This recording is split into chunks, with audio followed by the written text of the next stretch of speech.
That evening, when the soft light of crystal chandeliers played on the glasses and the table was filled with the most delicious dishes, as if descended from the pages of an ancient French cookbook, I sat with my back straight in a thin silk dress that I sewed myself on a sewing machine inherited from my grandmother, and felt every cell of my body fill up.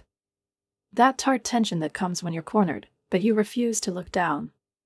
In the luxurious room of a Parisian restaurant, surrounded by gilding and the scent of truffles, my husband's father, Dominique Reynolds, a man whose name was revered in business circles on both sides of the Atlantic, raised his glass and leaned over his closest partner, laughing loudly and deliberately contemptuously, making a jibe at me without bothering with even the slightest courtesy. She's still playing business, this startup of hers.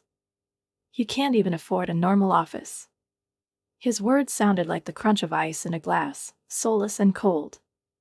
And before we continue, write in the comments from which city you're watching this video. Enjoy watching. I felt my chest tighten, but my face didn't flinch. Over the years, I'd learned to keep a mask on. And he, as if on purpose, continued, throwing a dismissive over his shoulder, "She's my biggest mistake." These words, uttered without a drop of hesitation, settled in my heart like a heavy stone.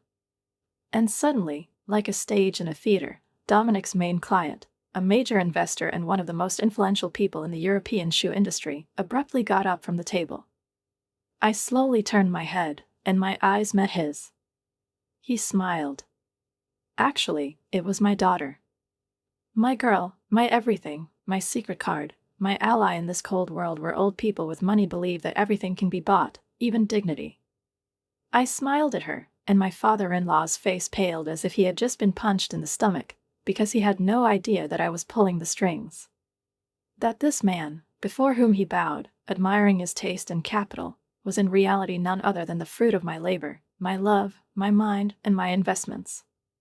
I can't even afford a normal office, an old resentment echoed in my head, a resentment that I once swallowed in silence at night, sitting on the floor in our converted warehouse, where my first real dreams were born among rolls of fabric and boxes of accessories. "She's my biggest mistake," it repeated again, like a hoarse whisper from the past. I froze in mid-stride. I was already holding a glass of champagne, slowly raising it to my lips, when Dominique Reynolds' loud voice drowned out all the conversations at our long table, covered with silver and china. The luxurious Parisian restaurant suddenly felt stuffy, as if the air was saturated with tension. Business partners, industry executives, and my husband Austin's colleagues all turned and stared at me at once, some with pity, others with barely concealed amusement in their eyes. And Dominic, my father-in-law, my constant critic and CEO of Reynolds' footwear empire, did not even look in my direction, as if I were transparent, continuing to talk to the guests, as if everything that was happening did not concern me at all. "My son could have married anyone," he suddenly said, slowly looking around the audience. "Instead, he chose a man who believes that selling homemade dresses online is a business." My knuckles, gripping the glass, turned white. 3 years of his constant criticism had prepared me for this moment, but the public humiliation still burned like it was the first time. Austin, who was sitting next to him, shifted uncomfortably, but, as always in such situations, he remained silent. His protection disappeared a few months ago, when he finally chose peace and a career instead of truth and love. But Dominic didn't know, and neither did anyone else present, that this evening would change everything. 6 months ago, when it was a chilly New York spring outside, I was sitting on the floor of my small work corner, set up in a converted storage room in our apartment, with a laptop on my lap and fabric samples scattered around. Lucid Designs was my soul, but the sales figures on the screen were not encouraging. Our savings were dwindling fast, and I pressed my lips together to keep from bursting into tears. The door creaked and Austin came in, loosening his tie as he did every night. "Hey. Dad called. Dinner at his house tonight at 7 p.m., he said in that tired voice in which there was no spark left, no reproach. I didn't look up. I need to finish the inventory and update the website. Tell him I won't be able to come. Lucy, please." There was a familiar tension in his voice, the same one that appeared whenever the conversation touched on his father. He just signed a contract with Miller. "This is an important evening for the company." "It's always an important evening for company," I muttered, but when I met Austin's gaze, I realized that arguing was useless. He wouldn't stand up to his father, not tonight or any other night. Great. I'll be ready by 6:30. Dominic's mansion was the epitome of everything I'd never wanted, and yet had to appreciate, because I married Austin. I smoothed out my simple black dress in front of the mirror, took a deep breath, and followed my husband through the massive front door decorated with wrought iron handles. Dominic, as always, hugged Austin tightly, completely ignoring my presence until the rules of decency forced him to pay attention to me.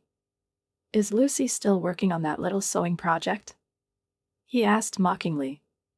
"Lucid Designs increased online orders by 15% this quarter," I replied with a tight smile, knowing he wouldn't be impressed. Dominic grinned. 15% of nothing is still nothing, dear. Austin tried to intervene. "Nothing on its own brought me to the dining room," he said, but it sounded unconvincing. Over dinner, Dominic praised Austin's achievements at Reynolds Footwear, occasionally making vitriolic comments about me. "When will you give me grandchildren?" he asked, fixing his gaze on me. Of course, this little shop is not worth putting off starting a family. I wanted to answer, but Austin beat me to it. "We're focused on our careers right now, Dad." "Your career?" Dominic snorted, pointing directly at his son. "Lucy's hobby shop hardly counts. If she took a position in our marketing department, the two of you could afford a normal house instead of this apartment." I've heard this sentence before. It sounded like a sentence. Ever since we got married, I've been offered to give up my dream, become part of the Reynolds system, another puppet that can be controlled. But I was silent, a skill honed over long evenings in this house, at this table. I felt warmth begin to form under my skin, just below my rib cage, where vulnerability lives side by side with determination. It grew and expanded, encompassing me all over, from my fingertips to the very top of my head, and when I looked at Skylar, his face, which seemed both alien and painfully familiar, reflected that the same spark that flared up in me, a spark of purpose, a spark of power. We were no longer just father and daughter who had met by chance after many years of silence. We were becoming allies, united not by the past, but by a common present, and maybe even by the future. My mind started working at double speed, and while I was going through dozens of possible ways to use the knowledge that Skylar was a key element in the growth of Dominic's company, one idea crystallized more and more clearly, like the surface of water after a hurricane. If he couldn't expand without Skylar's technology, then maybe it was time.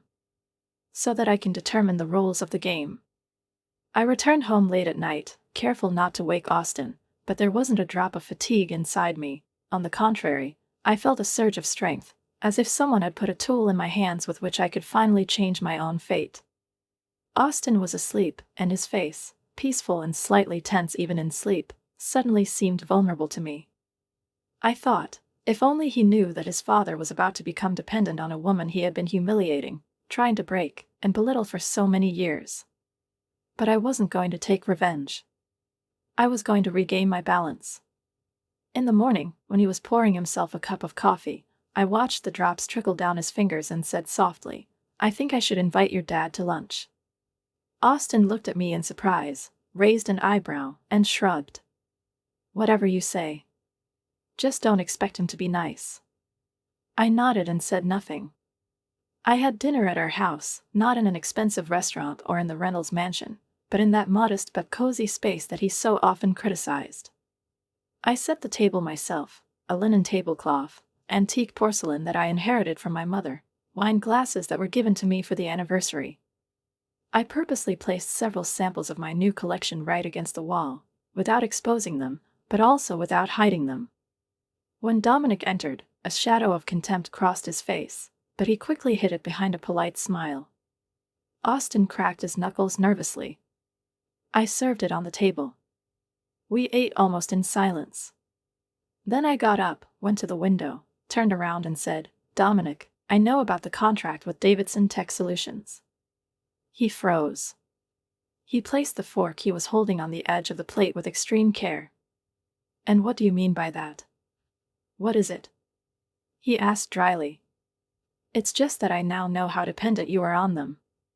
And I thought maybe it's worth reviewing who's in a position of strength here." His eyes narrowed. Austin paled. I could feel the tension in the room thickening, becoming almost tangible. The following weeks passed in a strange dance. 1 step forward, 2 steps back, graceful maneuvers and hidden hints. Meanwhile, Skylar became more and more established in my life. We called each other in the evenings, discussed everything from technology to philosophy.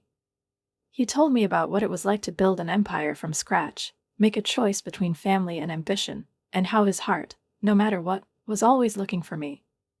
One day, he uttered a phrase that has remained in me forever: the most difficult thing is not to forgive another, but yourself. I listened, and I realized that there was no pretense in his voice. Everything he said came from a man who had been taught by life at great cost to distinguish the important from the tinsel.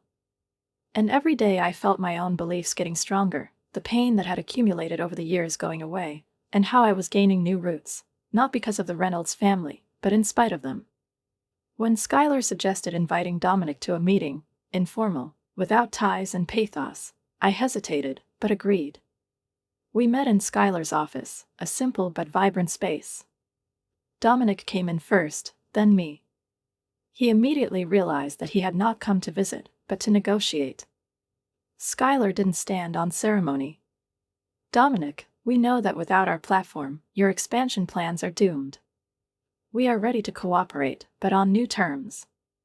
I suggest that Lucid Designs become part of the partnership initiative, officially. We will create a clothing line integrated into your product offerings. And Lucy will be the creative director of this line. Dominic didn't answer. I watched as his lips pressed into a thin line, as wrinkles trembled at the corners of his eyes. He nodded slowly. As we left the building, the wind touched my hair, and I looked at Skylar. You just did the impossible. He smiled and said, No. You did it. I just helped you remember who you are. I squeezed his hand tightly. We were standing on the steps, and suddenly it became clear to me that everything I had been through, a childhood without a father, a marriage in which my dreams seemed like a joke, years of doubt, had all led to this moment. The moment when I could finally stand up straight without asking for permission, without seeking approval. There was dinner ahead. That's the dinner. At a lavish dinner in Paris, my husband's millionaire father tried to ridicule my small startup again. I can't even afford a proper office. She's my biggest mistake. Suddenly, his main client stood up. Actually, this is my daughter. I smiled, and my father-in-law's face paled because he had no idea that I was pulling the strings.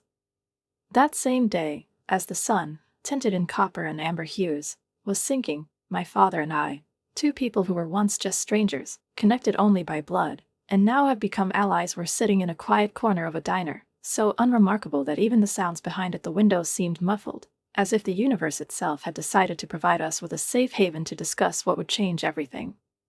We weren't plotting revenge in the usual sense of the word, but it was about restoring justice, about regaining the strength that had been taken away from me for years under the guise of good intentions, family interests, and traditional ways.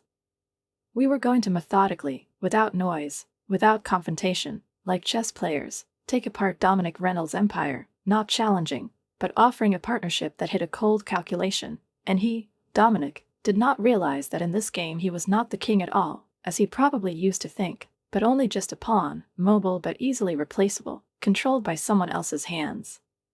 While I was living in this plan, I was carrying it like a new life, which I had to give birth to in pain, but with the realization that it would be mine, free and strong. Austin went further into the shadows, into a world where his words had long ceased to be his words.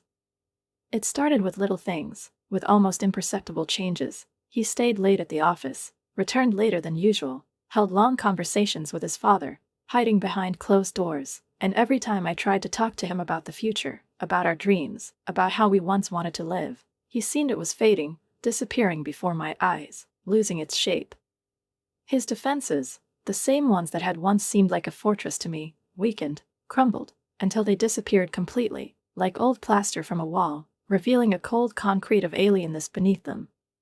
The day after our fateful meeting with Skylar, Austin came home, almost pulling off his tie as he walked, and there was excitement in his voice, like a boy who had been entrusted with something important, even though he avoided making eye contact with me. He announced that Dominic had put him in charge of technology integration, the one that was built on my father's inventions and investments.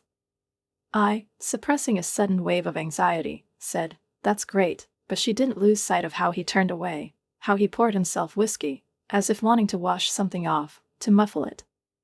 When he confessed that this project was supposedly crucial for the future of the entire Reynolds shoe line and that if everything went well, my father might consider him as a candidate for the post of CEO, I understood. Dominic makes his last move, and uses Austin as a piece.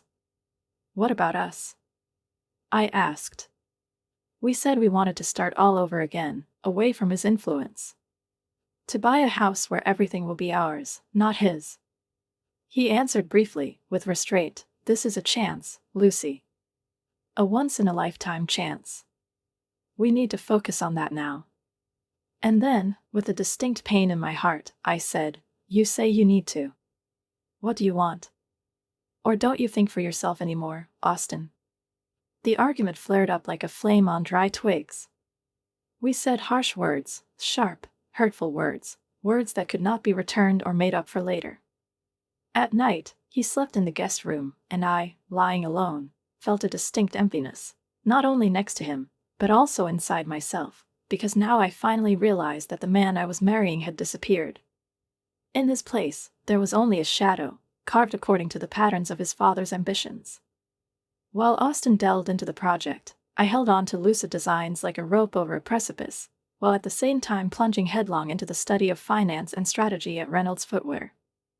I spent hours, sometimes forgetting to eat, researching reports, supply chains, analyzing the intricacies of contracts. Under the pretext of entrepreneurial growth, I got access to information that I could only dream of before. Schuyler, as one of the major investors, opened the doors to the world of private data for me, which painted a completely different picture. And so, at one of the dinners that became little celebrations for me, not only because of the conspiracies, but also because of the bond that blossomed between us, he revealed to me a map of Dominic's vulnerabilities. Dominic's entire European expansion depended on three things, he said, looking away, as if even saying it was a kind of recognition: on our technology, on the leather supplier, the antique Valmont workshop in Italy, and on the seizure of retail space in Milan before Grayson's competitor could enter there. I was taking notes, building a diagram, and at some point I asked, "And if the deal with Valmont falls through?" And in response I got a thin, almost mysterious smile from Schuyler, the one that made it clear, "I'm on the right track." He replied, "This will delay production for at least 6 months. The board of directors will be furious." Our dinners became the center of my week. Not only because of the common cause, but also because every time Schuyler told me stories about my mother, the one I didn't know, lively, brave, passionate, my understanding of myself became deeper. He once said, "She was the most determined person I've ever known." And you have the same look, Lucy, when you're focused. These words touched me to the depths of my soul.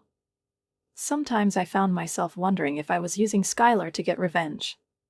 Or is something more really being born between us, something that was previously unavailable, the possibility of healing?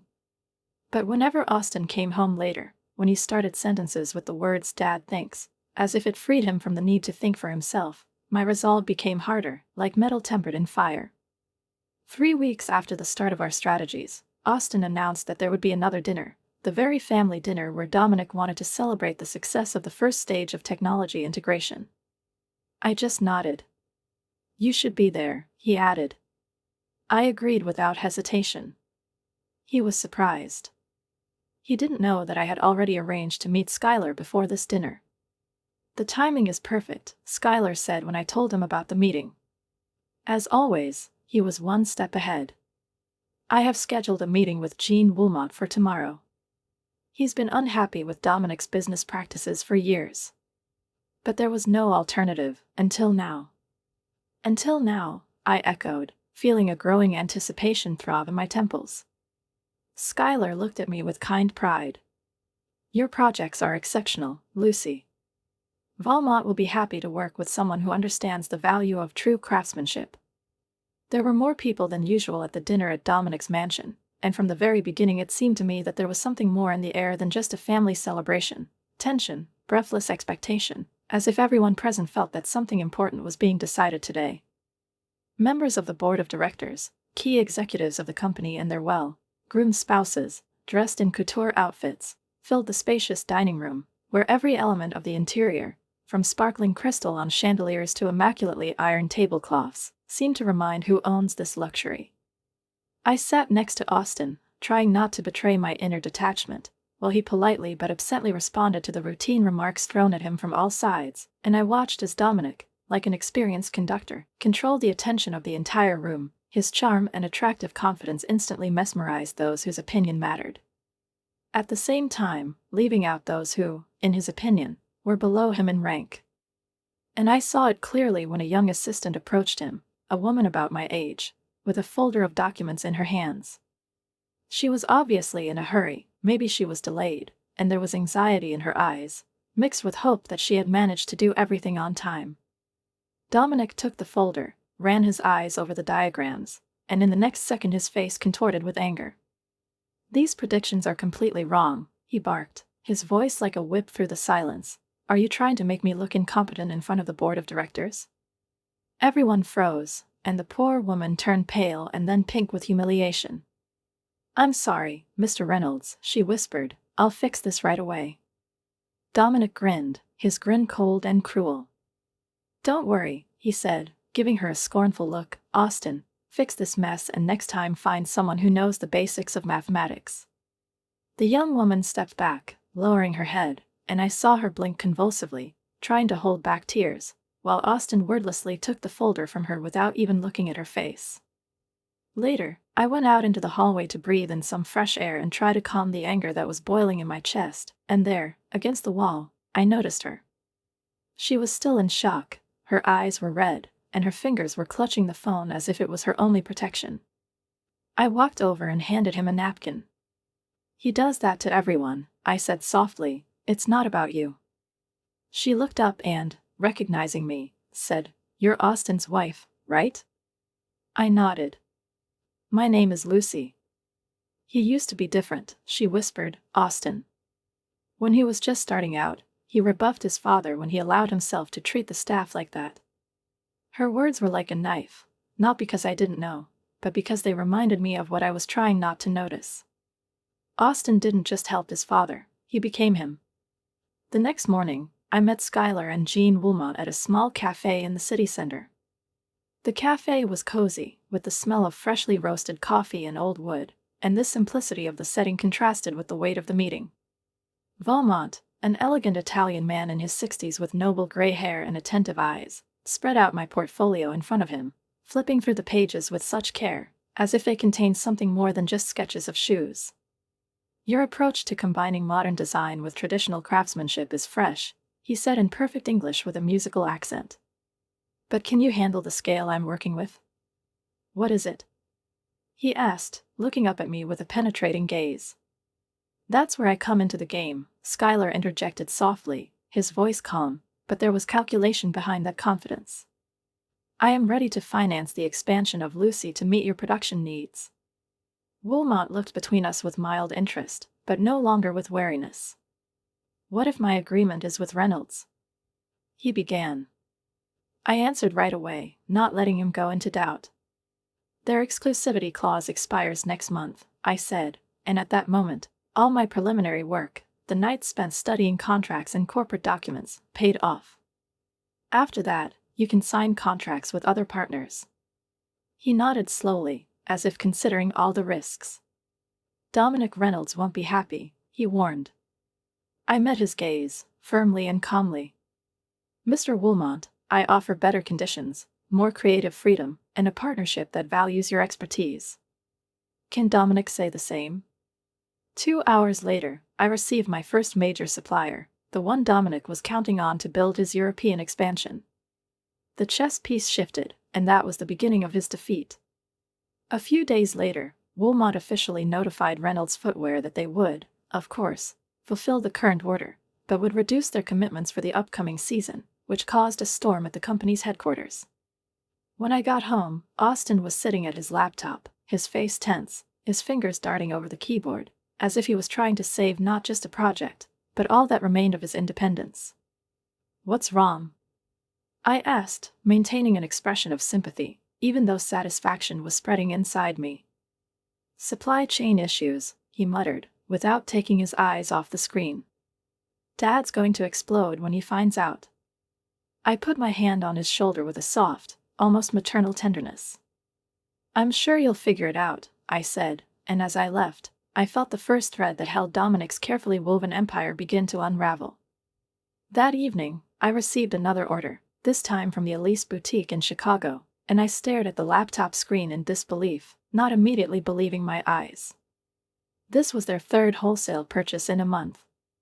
My team, just the three of us, me, Jenny, my friend from design school, and Rita, a brilliant financial mind, gathered around my desk in our new office. Yes, it was a real office, not a converted warehouse, but a space with exposed brick walls, high ceilings, and industrial windows filled with light, in which Lucid Designs finally sounded like a brand, and not just a name on a business card.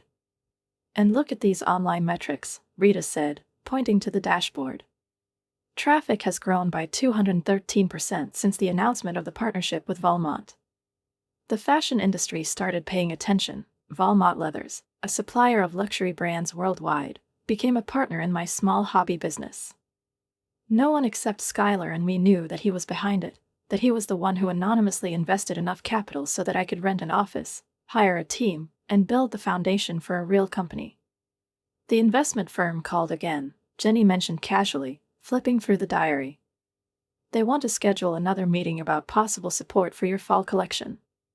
This company was another strategic move by Skylar, a completely legitimate commercial structure that covered up his support and at the same time strengthened the position of my brand in the market.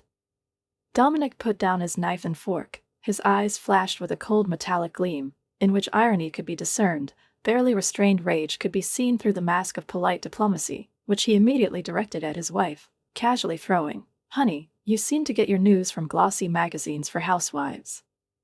Margaret smiled tightly, but I noticed how pale her lips were, and I couldn't help but notice that this sarcasm, so easily addressed even to those close to him, was Dominic's trademark feature. He managed not only his company, but also his relationships, like a conductor of an orchestra, where every false note became the cause of humiliation.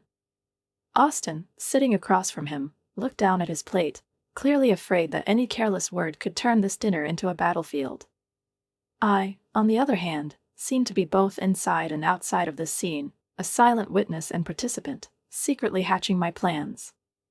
Later, when we returned home, and the cold evening air of the city had not yet had time to dissipate the tension that had been hovering in the car all the way, I noticed that Austin looked exhausted, not just tired, but broken, like a man who is no longer sure which side he is on. He silently took off his coat, sat down in an armchair and stared at one point, as if searching for an answer in the pattern of the carpet. I wanted to hug him, to remind him that no matter what, I was still there, but I knew that if I offered comfort now, it would be a betrayal of the part of me that was fighting for justice, for recognition, for freedom from that invisible, but still suffocating control that came from the Reynolds family. Austin finally spoke. Today, Dad held an urgent meeting with the main investors. He says we have to reorganize all our logistics before the end of the quarter. Milan has hit the trust hard. His voice was trembling, but he tried to appear calm, as if he were repeating a memorized speech that he had not yet fully accepted. Meanwhile, I was remembering how in the morning I talked with a new contractor from Venice, who now collaborated with us, Lucid Designs, and with what enthusiasm he spoke about a project that combines a modern vision and respect for tradition. His words sounded like music, a melody of hope and change. It was so far away from the gloomy walls of Dominic's mansion, from his way of pushing, from his love of absolute control.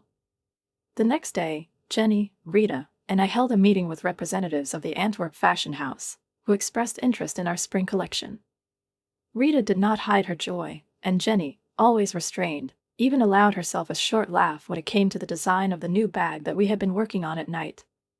The world of Lucid Designs lived, breathed, and grew, and every day I felt like my dream was becoming something more than just a desire to prove something to others. It wasn't about Dominic anymore, and it wasn't even about Austin. It was about me. That evening, I received an email from one of the editors of a fashion magazine in Paris. They wanted to include Lucid designs in a selection of new names worth knowing. "You are like a fresh wind on top of an old hill," he wrote, and when I read it, I closed my eyes and smiled.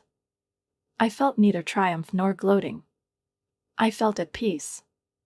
And at that moment, Austin appeared in the doorway, tired, with his collar unbuttoned and his eyes dull. "Dad called me to his place tomorrow morning. He says that contracts with suppliers need to be reviewed. He suspects that one of the new players is sabotaging the market." I nodded. "What do you think?" I asked calmly. He shrugged his shoulders. "I don't know. Everything is falling apart. I'm not sure I can stop it." I went up to him and looked into his eyes, the eyes of a man who once loved freedom and dreamed of being an architect, not the heir to a shoe empire. "You can make a choice," I said softly. A few days later, my team and I went on our first professional photography trip. In the spacious, bright studio, where jazz music was playing, the models tried on our clothes, and I watched my ideas come to life, in fabric, in form, in movement. Jenny supervised the logistics, Rita viewed the footage in real time. It was our triumph. But not a booming, not a shout of victory, it was the confident tread of someone who goes his own way. That's when Skylar called me. "Lucid is coming out on the cover," he said, and I felt my phone shaking in my hand. We didn't just become visible, we became a symbol of something new. Meanwhile, as it turned out later, something completely different was happening in the Reynolds footwear boardroom. Dominic, having learned about the upcoming publication, caused a storm. He shouted, accused, demanded lists of employees who could be associated with insider information. He called my company a parasite. Austin told me this in the evening with his head down. He ordered the audit to be launched. He suspects one of us, associated with Lucid. I silently poured him tea, and a feeling of just retribution grew inside me. It wasn't the end, it was the beginning. And when the next day I received an invitation to speak at a business forum in Zurich, where young entrepreneurs and designers from all over the world were supposed to gather, I realized that now I was really going my own way.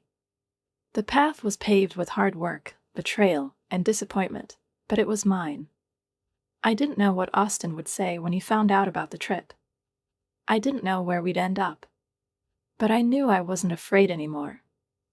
Dominic waved his hand dismissively, as if brushing a speck of dust from his palm or shaking off an insignificant idea, in his opinion, and with a sarcastic smile said, "Amateur hour.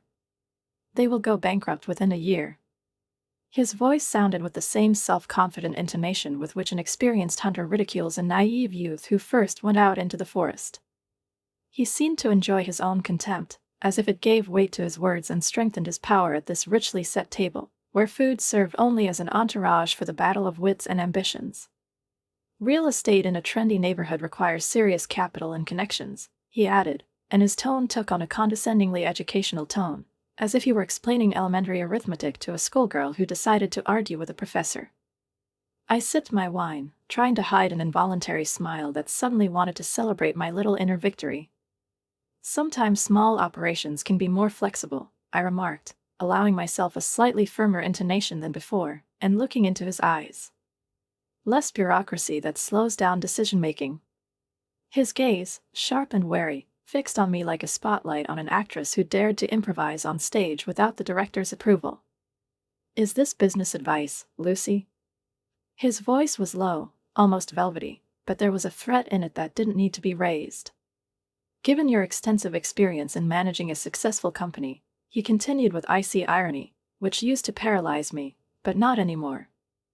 The old Lucy would have really cringed under this pressure, apologized, hesitated, retreated, but the one I became now was no longer afraid of his authority or sarcasm. I looked at him steadily, without challenge, but also without submission, and said, "Actually, yes." Calmly, confidently, like a man whose truth lies not in his voice, but in the results. I continued, "Last month, Lucid Design signed a contract with Valmont as a supplier. We are entering 3 new markets this quarter and have just rented offices in the city center. Small does not mean unsuccessful." These words sounded like a shot, clean, precise, without the possibility of retreat. There was a heavy, almost physically palpable silence at the table. Austin stared at me with an expression on his face that I couldn't describe in one word, a mixture of shock, alarm, bewilderment, and, perhaps for the first time, a sense of betrayal. It was as if he saw me anew, in a new light that blinded him. Dominic's face, on the other hand, darkened like the sky before a storm. He repeated, "Beaumont," as coldly as a diagnosis. An interesting coincidence. Not really, I shot back, not looking away. They were looking for design-oriented partners who value craftsmanship above mass production. Our philosophies are the same. He grinned, but the smile did not reach his eyes. It was just a gesture that carried neither joy nor friendliness. "Well, it looks like Austin's wife has business ambitions after all," he said. I straightened up and answered clearly, without a shadow of hesitation, "I'm not just Austin's wife. I'm a business owner who makes connections and succeeds on my own." These words sounded like a manifesto, like a banner planted at the top of a long and difficult struggle. The satisfaction of this confrontation, of standing up for myself, was inspiring, but, as often happens, short-lived. The ride home was oppressively quiet. Austin was sitting next to me, but as if behind glass, behind an invisible partition separating his thoughts from mine. He never spoke, and I didn't insist. Later, when he was already asleep, and I was sitting in the semi-darkness of our living room, hugging a cup of cold tea, I asked myself questions that I was afraid to even formulate before. Everything was going perfectly, step by step, piece by piece, the game was going according to plan. Dominic was losing ground. My business was gaining momentum. I was defending my interests. But the price, it was felt more acutely every day. My marriage was falling apart. The man I once loved for his soul became a stranger, distant, and despite the fact that logic told me I was right, my heart told me something else. Deception, no matter how fair it may seem, leaves a bitter taste. I called Skylar. His voice, as always, was calm, balanced, as if nothing in this world could shake his confidence. "Am I becoming like him?" I whispered, barely realizing how much pain there was in those words. Manipulating people, keeping secrets, putting business above relationships.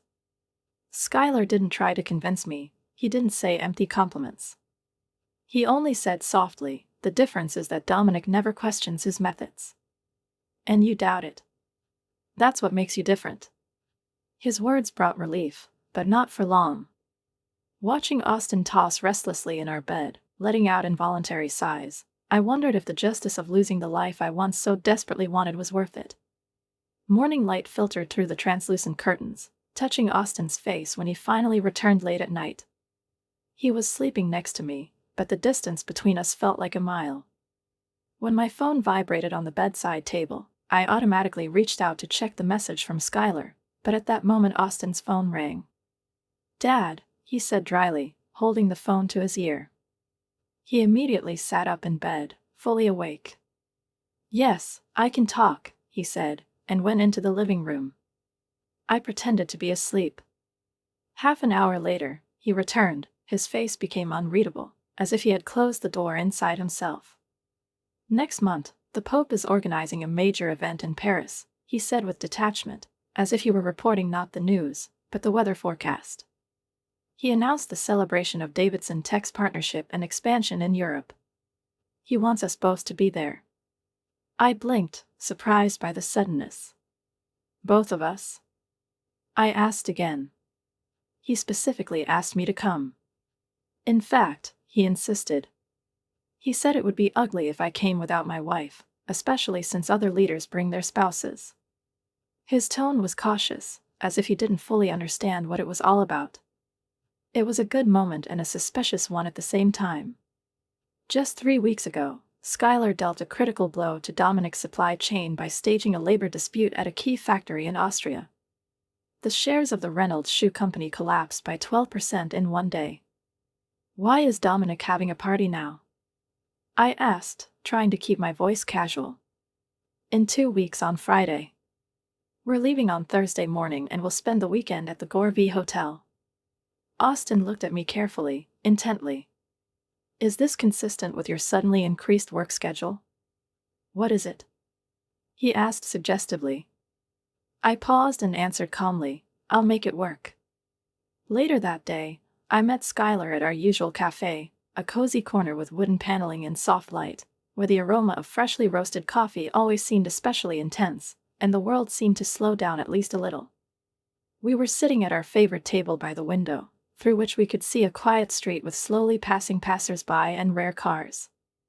My heart was beating faster than usual, but I remained calm as I sipped my tea and waited for Skylar's words.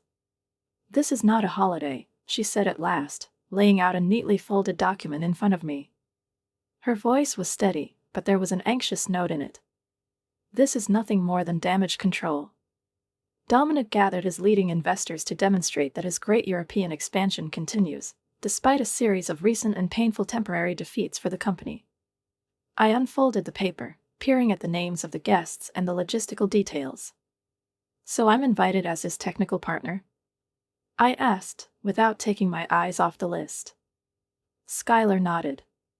"He doesn't know for a second about our connection, and that's why he's now so desperately trying to put the alliance with Davidson Tech in a favorable light in order to somehow maintain the shaky investor confidence." I looked at the list again, and it was full of names that mattered: financial magnates, venture capitalists, and political figures. "All the main players will be there." "The perfect scene," Skylar agreed. "Are you ready for this, Lucy? As soon as we set foot on the ground in Paris and reveal our cards, there will be no turning back." The question remained hanging between us like a thundercloud. Was I ready? The revenge I've been nursing for 6 months has already changed not only my business, but also myself.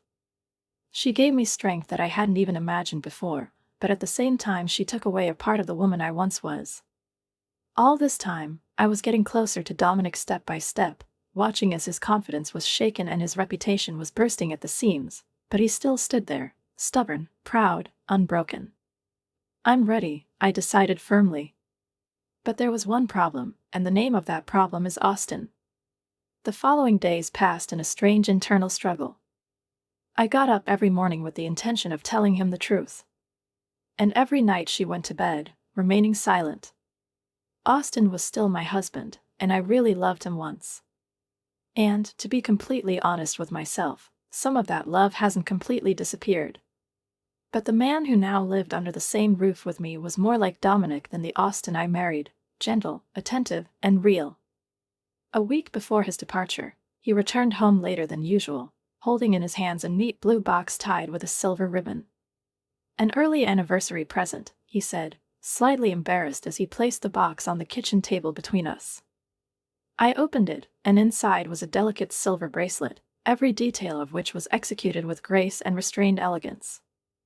"I know a lot has changed between us lately," he said, and there was a painful honesty in his voice. "I thought you could wear it in Paris," he added, and for a split second, something almost forgotten flashed in his eyes: warm, familiar, the old. "Maybe we can use this trip to reconnect. Leaving all this business madness outside the hotel." His words made my heart ache. "I would like that," I replied softly, unable to say more. That night, when Austin was already asleep, I desperately called Skylar. I went out onto our small balcony, shrouded in the semi-darkness and cool night air, and whispered, "I can't do that to him. I can't continue until I tell him the truth." On the other end of the line, Skylar exhaled heavily. "Think carefully, Lucy." Her voice was hard, but not without sympathy. "If you tell Austin everything now, he'll go straight to his dad. Everything that we've been working on for so long may collapse." I stopped talking. The wind stirred the curtains, and the darkness outside the apartment seemed especially thick. "He's still my husband," I finally said. "He deserves to know the truth before his world falls apart in front of everyone." Skylar paused, and there was something cautionary in her silence. "It's your decision. But remember who he's become in recent months. Think about it. Would he have shown you the same generosity?" These words did not leave me for a minute in the remaining days. Austin and I cautiously circled each other like dancers on thin ice, both anticipating the coming storm, but unwilling to admit it. On the eve of departure, I packed my suitcase with trembling hands. I knew that morning would come too soon. And when it came, we got into the car, which arrived at the first light of dawn, without exchanging almost a word. Austin, as always, was organized and focused, as if everything that was happening was just another business trip. Dad sent a car to meet us at Charles de Gaulle Airport, he said as we took our seats in first class. Another reminder that in Dominic's world, everything is governed by order, benefit, and impression. We'll have time to freshen up at the hotel before the reception, he added, trying to sound light. I nodded, trying to look interested, as the flight attendant began to demonstrate safety techniques, and my thoughts feverishly replayed tomorrow. Last night, Skylar finally confirmed our plan. All the documents were prepared, the right people were in their places, every unforeseen circumstance was taken into account. Everything we had been working on for months was now going to come together at a single point, in a single instant, on which everything would depend. About halfway through the flight, Austin seemed to sense my concentration. You're different, he said, studying my face. You're usually nervous before meeting Dad, but today, you're calm. It's like something has been decided. I looked out the window, where clouds were slowly passing behind the glass, and said softly, I realize that there are things that I can't change. Your father will never respect me or my cause. And I'm not fighting for it anymore. Austin frowned, his eyes clouded. He felt the ground give way beneath his feet, though he didn't know why. He's under terrible pressure. Supply problems, the factory in Milano, everything is falling down. One thing after another. He paused, and then, lowering his voice, as if someone could have overheard us even in first grade, he added, Dad thinks it's not a coincidence. He instructed security to conduct an investigation. He suspects that someone has specifically targeted Reynolds. I felt a shiver run down my spine as his voice carried that unarmed, almost youthful sincerity I hadn't heard in so long. As if for a short time, the features of the Austin I once fell in love with appeared on his face, kind, naive, full of ambition and faith in justice, the one who once looked at the world with wide eyes and dreamed of changing it for the better. We walked along a narrow bridge, where the ancient castles of love, covered with rust and names, rang in the gusts of the spring wind, and this ringing echo, as if responding to his words, resonated in me with some deep, almost forgotten longing. I suddenly wanted to turn back time, rewind the film, return to the point where we were still us, not isolated allies in a double-bottom game, but a couple capable of resisting everything. But I knew that this moment, like everything else in Paris, was illusory, ghostly, a glint on the surface of glass that was about to shatter. Austin couldn't imagine how deeply I was mired in this plan, and how far I had come for the sake of truth, for the sake of justice, which no one else dared to restore. He didn't know that I had given everything to this cause, peace, career, even my faith in marriage, and now I was no longer the Lucy he knew. I looked at him, at his tired face, at the wrinkle at the bridge of his nose, which he always touched when he was nervous, and with an effort I smiled. I miss you too, I whispered, not specifying what exactly, for us, for the old me, for the times when everything seemed possible. As evening fell, the sky over Paris turned a deep azure hue with mother-of-pearl streaks, as if the city itself was preparing to become the backdrop for the culmination of our story. Dressed in an elegant champagne-colored dress, with my hair styled in soft waves, I looked flawless, as befits a woman who is about to deliver a fatal blow without a single sound. Austin looked at me with undisguised admiration, and there was nothing suspicious in his gaze, just a quiet surprise, as if he suddenly saw me in a new way. You look amazing, he breathed. I nodded, barely noticeably, and took his arm, allowing him to lead me into the lobby of the hotel, where the guests were already gathering. The official dinner was held in the mirrored hall of the Montmorency Hotel, flooded with the light of crystal chandeliers, under the flickering of which chamber music sounded and dresses rustled. The atmosphere was almost theatrical, every couple, every smile, every gesture, everything was part of the performance. Dominic, as always, was the center of attention. His presence was felt in every detail of the evening, in the menu selection, in the colors on the tables, even in the music, as if the city itself was playing to his beat. I went up to him with Austin, and Dominic, not hiding his satisfaction, warmly shook our hands. Lucy, you look like a real queen, he boomed at me, and there was mock politeness in his voice. I thanked him with a restrained smile, trying not to show the trembling in my fingers. I noticed how Skylar moved around the room with the precision of a conductor, directing an invisible orchestra. Every one of our allies was there, and everything was going according to plan. Austin was busy talking to one of his longtime partners, and for a moment I allowed myself to take a deep breath. Everything was supposed to happen in an hour, in the middle of dinner, when Dominic would introduce new European investors, when the cameras would be trained on the podium and the audience would freeze in anticipation of his speech. I slowly ran my hand over the silver bracelet on my wrist, as if looking for a foothold in it. Austin gave it to me with love, but now it has become an anchor of memory for me, a reminder of the price I was going to pay. When Dominic took the stage to deliver his speech, the silence in the audience became almost palpable. He spoke with confidence and charisma that many admired, assuring investors of Reynolds Footwear's bright future, innovation, growth, and strategies. But behind all this facade, I saw something else: tense fingers clinging to the edge of the podium, a barely noticeable sheen of sweat on his forehead, a flash of irritation in his eyes when one of the reporters asked an uncomfortable question. He started to lose control, and that was the beginning of the end. Skylar gave me a sign, in a few minutes a statement, compromising material, and a point of no return would be announced.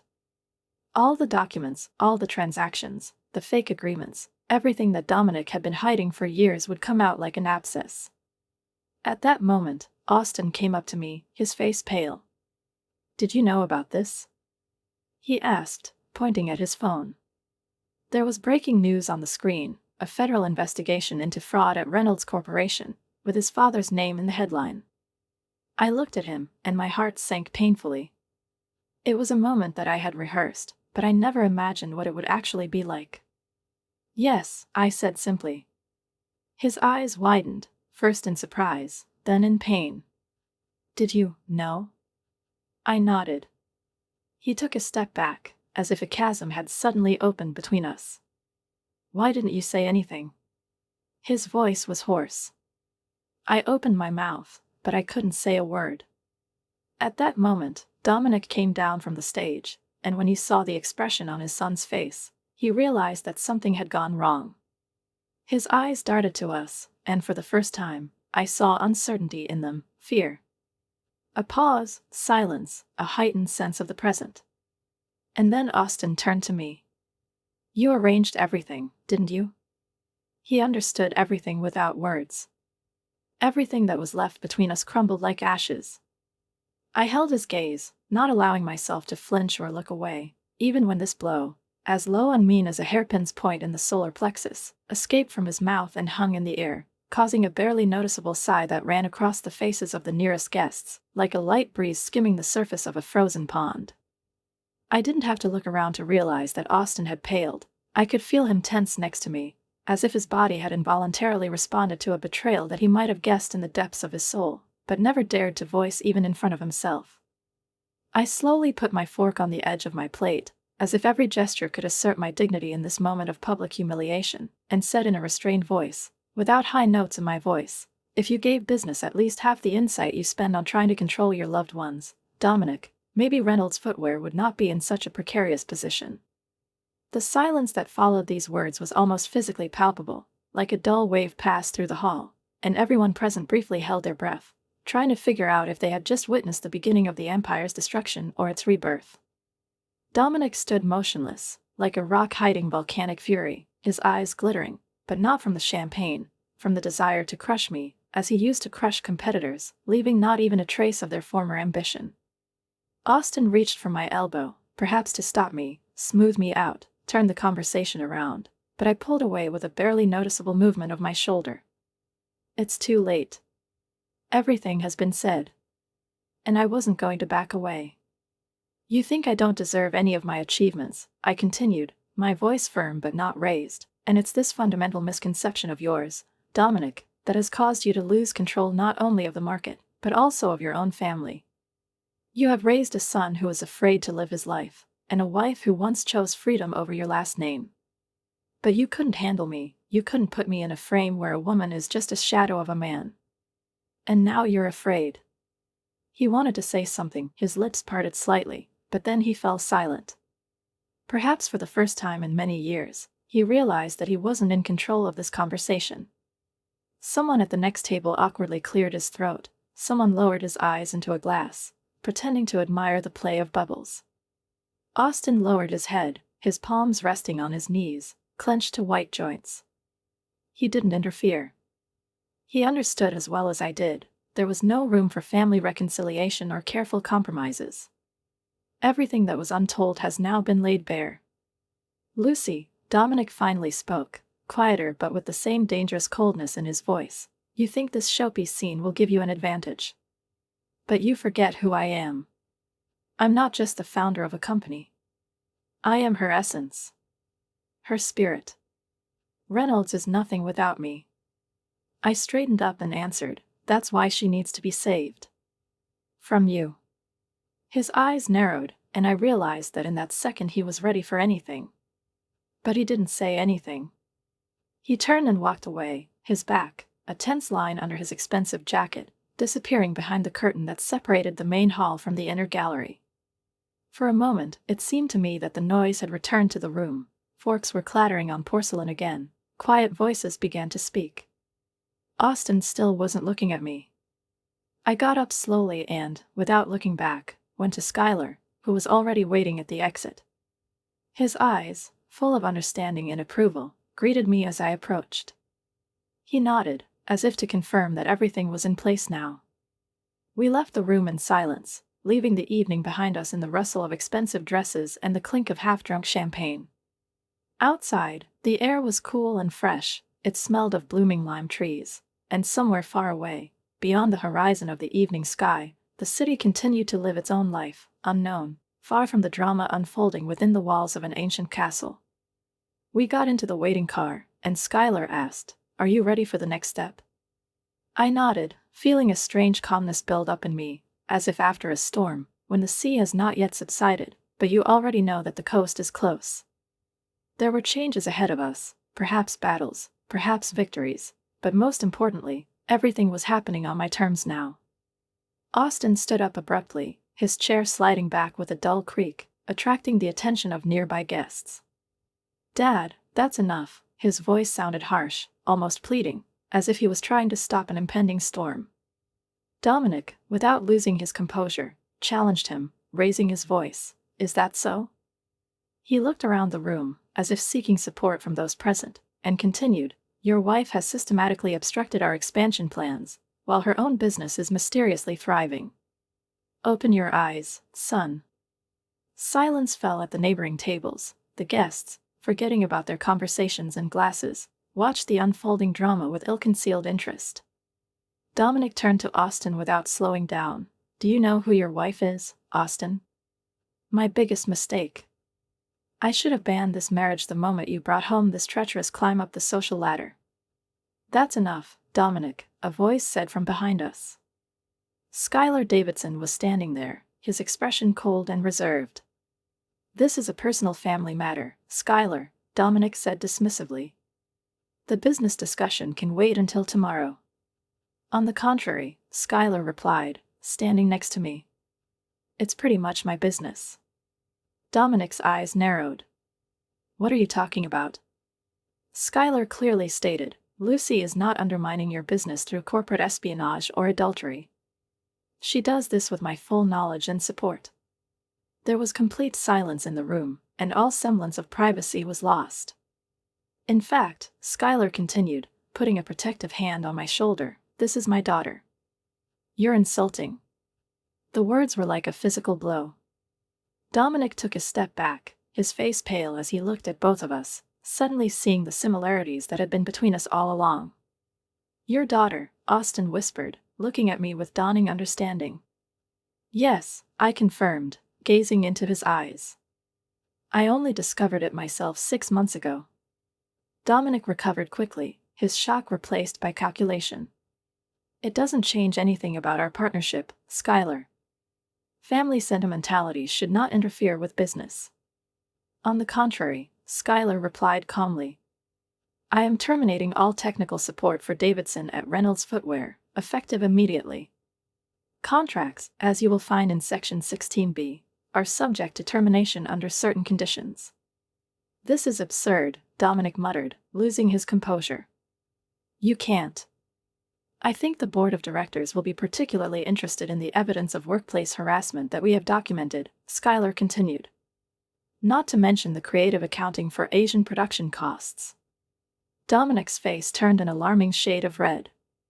Several members of the board of directors were now moving towards our table with serious expressions on their faces. In that moment of perfect justice, I felt strangely empty. The revenge that consumed all my thoughts for months tasted like ashes in victory. Austin froze, betrayal written all over his face.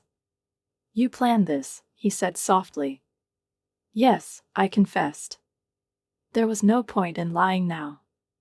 After years of watching your father humiliate me, control you, and hurt countless others without consequences.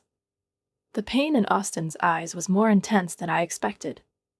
You didn't use me any more than you let your father use you against me, I replied softly. In the chaos that followed, as Dominic was escorted out by board members, the guests whispered furiously, business press photographers captured the collapse, Austin and I stood apart, the wreckage of our marriage laid bare between us. Later that evening, I stood alone in our hotel room, watching the lights of Paris twinkle below. Austin moved to another room. He needed space to think about everything. I couldn't blame him. Schuyler offered me his private jet back to the States when I was ready. Lucid Designs was safe, its future was bright without the shadow of Dominic Reynolds hanging over it. I won, but the victory seemed difficult. By destroying Dominic, I became capable of calculated deception. In my search for justice, I used methods that tormented my conscience. The line between righteous retribution and simple revenge was blurred somewhere along the way. As dawn broke over Paris, I came to terms with the contradictions. I couldn't undo my choice, but I could determine what would happen next. There will be no more chess games, no more secret manipulations. Whatever I build next, a business, a relationship, maybe even reconciliation with Austin, if he can ever forgive me, it will all be based on transparency. Dominic Reynolds called me his biggest mistake. Perhaps, in the end, his biggest mistake was underestimating exactly whose daughter I was.